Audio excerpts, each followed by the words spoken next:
बारिश और बाढ़ की तबाही का आलम पूरे देश में है। वाराणसी भी लहरों के इस दंश से बचा नहीं है।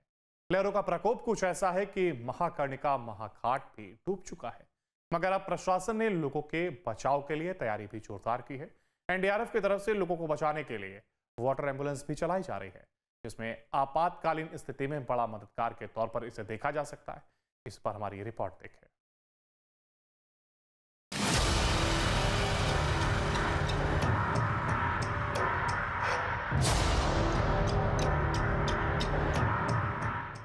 नदियों का सैलाब, पानी बेहिसाब, लहरों ने डराया, नदियों ने धमकाया।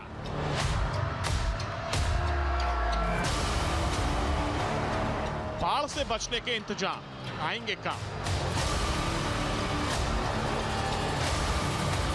क्या है प्रशासन की तैयारी, देखेंगे बारी बारी।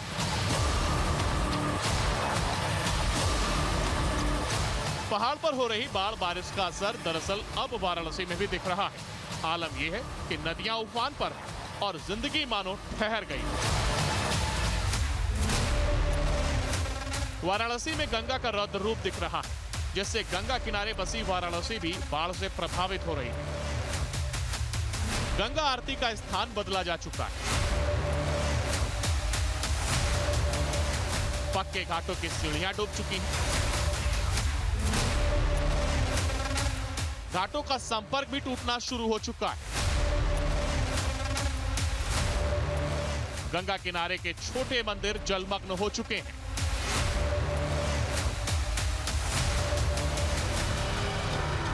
सिर्फ यही नहीं, वाराणसी का प्रसिद्ध शमशान मणिकर्णिका का भी काफी हिस्सा पानी की जद में आ चुका है और इसी के चलते छतों पर शवदाह करना पड़ रहा है। कहा जाता है कि काशी के शमशान मणिकर्णिका घाट पर दाह संस्कार करने मात्र से मृतक की आत्मा को मुक्ति और मोक्ष की प्राप्ति हो जाती है। इसी आस्था के साथ दुनिया भर से सनातनी भी यहाँ पर आते हैं, लेकिन मोक्ष की राहों में भी अब समस्याएं आने लगी। यानी मोक्षदायिनी काशी में अब मोक्ष मिलना उतना आसान नहीं रह गया है, क्योंकि गंगा में उठती लहरें उसके बीच में बाधा बनकर के बह रही है। आज जिंदगी मुश्किल में है। पहली दो रिपोर्ट में हमने दिखाया कैसे नदियों के उफान ने जिंदगियों में तूफान मचा दिया है, मगर अब बात करेंगे बाढ़ से बचने के इंतजाम पर, यानी प्रशासन की तैयारियों पर। ये तस्वीरें वाराणसी की हैं, जहां पर गंगा का जलस्तर भी तेजी से बढ़ता जा रहा है। इसका असर है कि तटवर्ती इलाके भी डूबते जा रहे हैं। गंगा की लहरें लगातार विकराल रूप लेती जा रही हैं। ऐसे में एनडीआरएफ ने बाढ़ से निपटने के लिए कुछ खास इंतजाम भी किए हैं। इन्हीं में से एक है वाटर एम्बुलेंस। जी हां, वाटर एम्बुलेंस। अभी तक आपने एम्बुलेंस टर्म को सिर्फ अस्पतालों से जुड़ी हुई स्थितियों में सुना होगा, मगर अब ये एम्बुलेंस उफनती नदी की लहरों को चीरते हुए भी चलेगी। वाराणसी में गंगा के जलस्तर में लगातार वृद्धि हो रही है और इसका असर ये हुआ है कि काशी के महाशमशान कहे जाने वाले हरिश्चंद्र घाट पर भी शवदाह करने में लोगों को परेशानी आ रही है। ये अंतिम प्लेटफॉर्म है जो बचा हुआ है, जहां तक पानी अभी नहीं पहुंचा है, जहां पर लोग शवदाह कर रहे हैं। तो वहीं दूसरी तरफ जो शवदाह करने के लिए लोग आए हुए हैं, वो अब सीढ़ियों पर बैठे हुए या फिर खड़े हुए आपको दिखाई दे जाएंगे, क्योंकि पानी जिस तरीके से बढ़ रहा है और जो यहाँ पर जो विष्णु पादुका है वो भी डूब चुकी है और पूरी डूबने के कगार पर पहुंच चुकी है। तो ऐसे में आने वाले दिनों में स्थितियां जो है और भी ज़्यादा बदतर हो सकती हैं, क्योंकि पानी लगातार बढ़ता जा रहा है। तो ये वाराणसी में हरिश्चंद्र घाट की तस्वीर है, जहां पर मोक्ष की कामना को लेकर के लोग अपने परिजनों को शव की अंत्येष्टि के लिए यहाँ पर लाते हैं, ताकि उन्हें मोक्ष मिल सके। और इस समय मोक्ष पाने के लिए भी काफ़ी मशक्क़त करनी पड़ रही है, क्योंकि माँ गंगा के जलस्तर में लगातार वृद्धि दर्ज की जा रही है। तो ये वो तस्वीर है वाराणसी के हरिश्चंद्र घाट की, जहां पर देखा जा सकता है कि पानी बढ़ने के कारण जहां एक तरफ अंतिम प्लेटफॉर्म बचे हुए हैं, वहीं पर एक ही जगह पर कई लाशों का शवदाह होते हुए देखा जा सकता है। तो फिलहाल वाराणसी में इस समय 84 घाट हो या फिर गंगा के तटवर्ती इलाके, लगातार पानी बढ़ने से मुश्किलें भी बढ़ती जा रही हैं।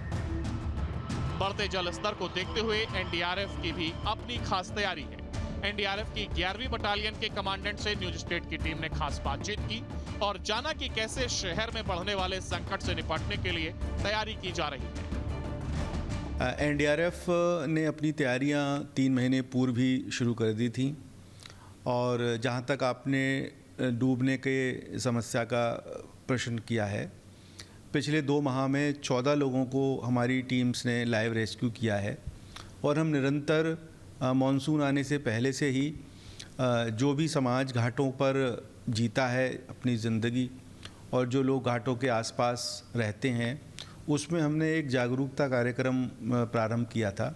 उस कार्यक्रम के तहत जो नाविक समाज है, वहाँ का पंडा समाज है और अन्य समाज जो वहाँ पर रहते हैं, उनके बीच में जाकर हमने काफ़ी जागरूकता के कार्यक्रम चलाए थे और इसमें नाविक समाज की तरफ से बहुत अच्छा रिस्पॉन्स आया था। हमने उनको बहुत सारी टेक्निक सिखाई कि अगर कोई व्यक्ति डूबता है, अगर वो पानी में चला जाता है, तो उसको कैसे कम श्रम लगाकर, कम एफर्ट्स लगाकर आप बचा सकते हैं।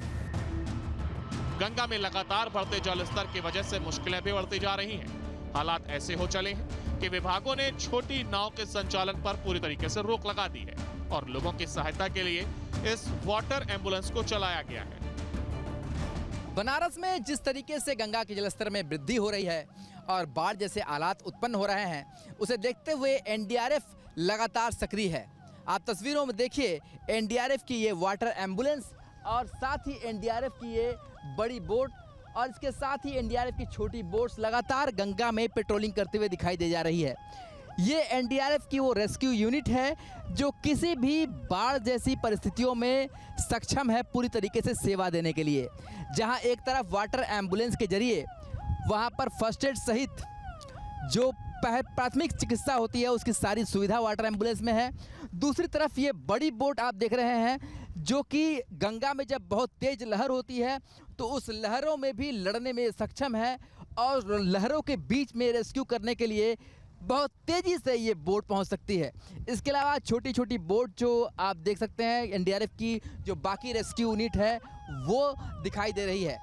तो ये वो एनडीआरएफ की ताकत है वाराणसी में गंगा के बीच जो लगातार लोगों को रेस्क्यू कर रही है, लोगों की जान बचा रही है।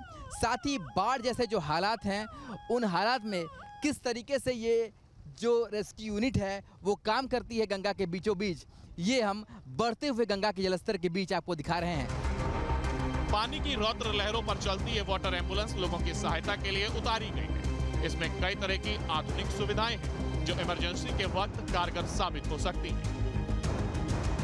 गंगा में लगातार की जा रही है पेट्रोलिंग। इस एम्बुलेंस में मिनी आईसीयू बनाया गया। ये एम्बुलेंस पूरी तरह से एसी सेंट्रलाइज्ड है। जो वहाँ पंडा समाज या और वहाँ पर जो कुछ विक्रेता टाइप के जो वहाँ पर लोग अपनी दुकान लगाकर रहते हैं, हमने उनको में भी जागरूकता का कार्यक्रम चलाया था कि जो बाहर से आने वाले लोग हैं, श्रद्धालु हैं, शरणार्थी हैं, उनको भी बताएं कि एक निश्चित दूरी जाने के बाद वहाँ पर काफ़ी गहरा पानी हो जाता है, तो इन सब चीज़ों से बचें। यहाँ मैं एक चीज़ आपको बताना चाहूँगा कि अधिकतर लोग जो डूबने वाली घटनाएं हुई हैं उसमें अधिकतर लोग बाहर से आए हुए थे जो कि काशी के स्थानीय लोग नहीं थे और कई बार ऐसा भी देखा गया कि उनको जो अलग अलग तरीके की एजेंसीज़ हैं, जल पुलिस है, एनडीआरएफ है, उन्होंने मना भी किया और मना करने के बाद भी उन लोगों ने वहाँ पे मिस एडवेंचर किया और इस तरीके की घटनाएं हुई। यही नहीं, इस वाटर एम्बुलेंस में तैनात कुशल चिकित्सीय टीम भी लोगों की मदद के लिए तत्पर और तैयार खड़ी है। बढ़ते हुए जलस्तर के बीच बाढ़ जैसी स्थिति जब हो तो ये वाटर एम्बुलेंस एक संजीवनी की तरह काम करती है। इस वाटर एम्बुलेंस में प्रथम चिकित्सीय व्यवस्था पूरी तरीके से स्थापित है जिससे लोगों को अगर कोई परेशानी हो तो तुरंत रेस्क्यू किया सके। हम आपको इसके अंदर ले चलेंगे कि आखिर किस तरीके से ये जो वाटर एम्बुलेंस है वो काम करती है और क्या क्या सुविधाएं इसके अंदर है। तो देखिए ये जो है इनके पायलट हैं जो यहाँ पर इसको ड्राइव करते हैं और दूसरी तरफ हम वाटर एम्बुलेंस के अंदर चलेंगे। ये पूरी तरह वातानुकूलित जो है ये वाटर एम्बुलेंस है और आप देख सकते हैं यहाँ पर इस तरीके से स्ट्रेचर हैं और ये स्ट्रेचर तुरंत जो है फोल्ड हो जाते हैं यानी कि व्यक्ति अगर अधिक घायल है तो उसे इससे उतारने की जरूरत नहीं है। ये पूरा स्ट्रेचर जो है, इसमें पहिए लगे हुए हैं, ये पूरी तरीके से गंगा घाट पर उतरेगा और सीधे अस्पताल तक जाएगा। आप देखिए यहाँ पर जो है एयर कंडीशन भी यहाँ पर इंस्टॉल है, ऑक्सीजन सपोर्ट सिस्टम भी यहाँ पर है, आप तस्वीरों में देख सकते हैं। तो ऑक्सीजन सपोर्ट सिस्टम के साथ, एयर कंडीशंस के साथ ये पूरी तरीके से हाईटेक जो है ये वाटर एम्बुलेंस जो है गंगा के बीचों बीच है। यानी सीधे तौर पर कह सकते हैं कि प्रशासन की तैयारी शानदार। बाढ़ बेशक अपना रौद्र रूप दिखा रही है, मगर प्रशासन भी जनता की मदद के लिए इन भयंकर लहरों के साथ दो हाथ करने को भी तैयार है, क्योंकि सवाल जिंदगियों का है। जैसे सर हम लोग यहाँ पे हमेशा बराबर घूमते रहते हैं, पेट्रोलिंग हमारी चलती रहती है वाटर एम्बुलेंस के साथ में, और अगर कहीं भी हमें जानकारी मिलती है कि यहाँ पे एक पेशेंट है तो हम तुरंत अपना एम्बुलेंस लेकर वहाँ पे पहुँचते हैं, और वो जो भी हमें फर्स्ट एड है जो हम तुरंत उसको फर्स्ट एड दे के आगे के लिए रवाना कर देते हैं। सर क्या क्या सुविधाएं हैं इस वाटर एम्बुलेंस में? सर इसमें ऑक्सीजन सिलेंडर है, मल्टीपैरा मॉनिटर है, AED है, नेबुलाइजर है, सारी जो बेसिक सुविधाएं हैं सर इसमें शायद सब। और ये जो मैं स्ट्रेचर देख रहा हूँ ये भी पूरी तरीके से फोल्ड हो जाता है, मरीज को उतारने की जरूरत नहीं है, सीधे अस्पताल तक जा सकता है। सर इसको भी अस्पताल तक ले जा सकते हैं सर। इसके बाद हमारे पास हार्ड बोर्ड है, इसके द्वारा हम उतार कर भी ले जा सकते हैं। तो जैसा कि ये बता रहे हैं कि ये वाटर एम्बुलेंस किस तरीके से रेस्क्यू कर सकता है, अगर कोई बीमार है तब भी, या फिर अगर कोई घायल होता है तब भी, या फिर कोई अगर डूबने लगता है तो उसे भी रेस्क्यू करके किस तरीके से आसानी से वाटर एम्बुलेंस के जरिए अस्पताल तक पहुंचाया जा सके। यानी कि गंगा के बीच, बाढ़ के बीच एक संजीवनी का काम करता है वाराणसी के गंगा में स्थापित ये NDRF का water ambulance. Video journalist Shivam Mishra के साथ सुशांत मुखर्जी, न्यूज़ 8 वाराणसी। जहां भक्ति है हर शब्द में, कथाओं में छुपे हैं दिव्य रहस्य और ज्योतिष देता है जीवन को दिशा। धर्म से जुड़ी हर बातों को जानने के लिए हमारे चैनल स्तुति को सब्सक्राइब करें। चैनल पर जाने के लिए इस लिंक पर क्लिक करें।